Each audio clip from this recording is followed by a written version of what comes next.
com o Senhor Jesus. E aqui eu preciso colocar alguns pontos para vocês. Eu quero citar uma frase de A.W. Tozer para abrir essa primeira parte do nosso estudo. Ele diz assim: o que vem à nossa mente quando pensamos em Deus é o que existe de mais importante sobre nós mesmos. Eu vou repetir. O que vem à nossa mente quando pensamos em Deus é o que há de mais importante sobre nós. Talvez agora você vai ficar só gravitando em torno desta frase. Mas à medida que essa palavra for sendo ministrada, eu creio que ela vai perscrutar cada um dos nossos corações aqui. Amados irmãos, a concepção que o apóstolo Paulo tinha sobre Cristo moldou significativamente a sua vida, a sua teologia e o seu serviço. E esse ponto para mim é importantíssimo. Porque a grande pergunta que nós temos que fazer, o que é visão celestial para nós? O que é uma visão espiritual para nós? Como eu disse no estudo passado, eu entendo, existe sim a possibilidade de Deus falar com pessoas e fala. Deus impede nós de agirmos. Deus nos traz para a sua vontade quando nós saímos. Mas eu ouço muitas vezes, de forma tão leviana, as pessoas dizem assim: Deus falou comigo. Ele fala. Mas é impossível Deus falar com uma pessoa e ela sair fazendo uma propaganda espiritualista dessa experiência. Porque o falar de Deus traz quebrantamento. O falar de Deus traz temor. E você sabe o que é temor? Temor é sede de obediência. É sede em servi-lo. Então as pessoas têm uma experiência espiritual e que não impacta elas, mas elas querem impactar os outros com o espiritualismo da experiência, que não aconteceu, é uma alucinação. Quando não é má intenção. Isso não é espiritualidade, isso não é vida cristã. E eu quero ajudar os irmãos a sair disso. Digo para vocês, e hoje vou enfatizar mais um pouco sobre isso. O espiritualismo, a religiosidade, é o maior câncer que existe na igreja do Senhor Jesus. É o que mais atrapalha crescimento, maturidade, a verdadeira vida cristã fluir. E digo para vocês, estou falando isso aqui, mas eu digo para vocês, o espiritualismo e a religiosidade é muito mais popular no nosso meio, de maneira geral, em todas as assembleias do Senhor, muito mais do que vida devocional profunda. Meus irmãos, nós temos uma força muito grande, uma tendência muito grande para sermos religiosos, espiritualistas. Por quê? Porque o espiritualismo não precisa ter profundidade espiritual.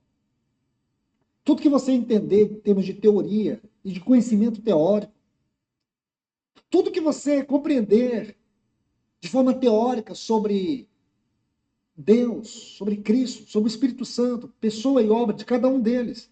Tudo que você procura conhecer da igreja que fica só ali na teoria, no conhecimento, tudo isso forma em você um caráter deformado. Aquilo que Paulo diz, que o saber ensoberbece, o amor é que edifica. É esse tipo de saber. É o que Paulo tinha. Eu pergunto para vocês, havia alguém no tempo de Paulo, ele sobressaía a todos, ele dá esse testemunho. Ele sobressaía a todos da sua geração. Não havia ninguém que tinha uma interpretação mais profunda da lei do que Paulo. E ele procurou agradar a Deus. Ele não fez nada com o propósito de desagradar a Deus. Ele fez tudo por zelo a Deus. Porque ele não sabia que ele estava lutando contra Deus. Quem poderia imaginar que aquele homem zeloso, que conhecia a lei, 600 preceitos da lei, toda a liturgia da lei, conhecia todo o Velho Testamento, todo o Torá, ele conhecia. Quem podia imaginar que esse homem, com um grau de religiosidade, de profundidade religiosa, de conhecimento religioso. Na verdade, não passava de um espiritualista vazio. Porque este é um caminho perigoso, irmãos. E eu digo para vocês, não acredito que uma igreja que não tocar nessas feridas, não tratar nesses pontos, ela vai subsistir nesse tempo final. Ela vai ser facilmente enganada pelo poder, pela sedução do mundo e do anticristo.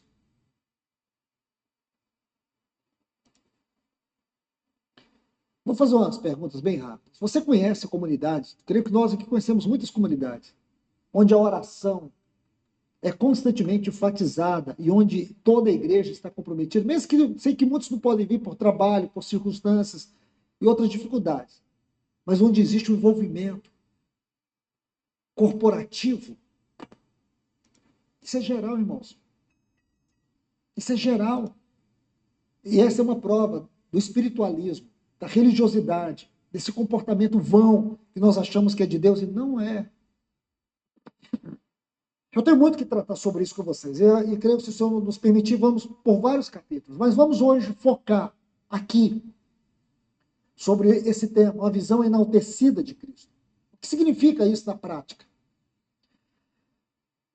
Quando Paulo ouviu, vou voltar aqui ao capítulo 9, quando Saulo ouviu a frase, eu sou Jesus. Sabe que nós podemos imaginar o impacto, o poder, a veemência dessa frase, como que uma espada inflamada transpassou o coração dele. Será que nós conseguimos imaginar o assombro? Ele ficou 3 dias sem dormir, sem comer. Assombro. Ele ficou chocado, ele ficou em estado de choque.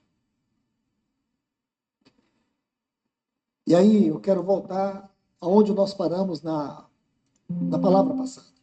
Abra sua Bíblia comigo, por favor, em Filipenses capítulo 3, versículos 7 a 10. Vamos entender, quando ele ouviu essa frase, eu sou Jesus. Aquele que ele acreditava que estava morto. Seus seguidores cultuavam um defunto. Esse Jesus que para ele não passava